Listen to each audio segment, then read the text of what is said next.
आदमी आदमी से मिलता है, दिल मगर कम किसी से मिलता है। यानी इंसान एक दूसरे इंसान से मिलता है मगर उसका दिल एक दूसरे से कम मिलता है। इसमें क्या कहा जा रहा है कि इंसान इस दुनिया में लिहाज रखते हुए ज़ाहरी तौर पर एक दूसरे से मिलते हैं, लेकिन दिलों में फासले और दूरियां बहुत पाई जाती हैं। अब ये जिगर मुराद आबादी की ये सादा सी गज़ल अपने अंदर वसी मानी समोए हुए है। इस छोटे से शेर में उन्होंने इंसानी नफ्सियात को बयान किया है। इस शेर में वो दुनिया की खुदगर्जी का जिक्र करते हुए कहते हैं कि हम बज़ाहिर तो एक दूसरे से मुलाकात रखते हैं, लेकिन दिल से किसी के साथ मिलना नहीं चाहते।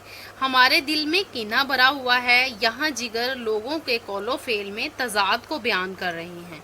यानी लोगों का तजाद बयान किया जा रहा है। हम हाथ से हाथ तो मिलाते हैं मगर हमारे दिल दूसरों के लिए दिल से नहीं मिलते। ये चलन आम है इस दौर के इंसानों का, फासले दिल में रखे और बगलगीर हुए। यानी अगर हमारा कोई दोस्त हमसे मिलने आ जाए तो हम बज़ाहिर इसकी बहुत आवभगत करते हैं, यानी बज़ाहिर उसके साथ हम अच्छे रहते हैं, लेकिन दिल में यही सोच रहे होते हैं कि काश ये जल्दी ही यहाँ से चला जाए।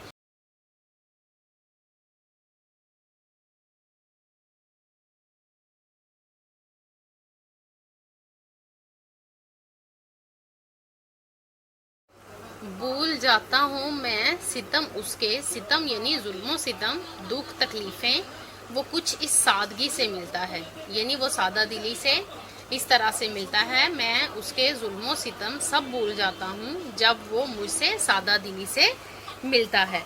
इस शेर में शायर अपने महबूब का तज़किरा करते हुए कहता है कि मेरा महबूब मुझ पर बहुत जुल्म सितम करता है। महबूब की तरफ से सबसे बड़ा सितम इसका ना मिलना है। शायर कहता है कि मैं तन्हाई में बारहा जहन में ये ख्याल लाता हूँ कि जब मेरी मुलाकात अपने महबूब से होगी तो सबसे पहले मैं उसकी बेरुखी का गिला करूँगा। इसके बाद इसकी जुदाई में गुजारे हुए पल इसके गोश गुजार करूँगा। इसकी जुदाई में मेरा जो हाल हुआ है इसके बारे में बताऊँगा। जुदाई में शायर को महबूब की तरफ से किया गया हर जुल्मो सितम याद आता है, मगर जब इसकी मुलाकात अपने महबूब से होती है तो वो सारी बातें भूल जाता है। महबूब को सामने पाकर हर जुल्मो सितम जहन से दूर हो जाता है। 100 बातें कहने की हैं मगर उनके रूबरू एक चुप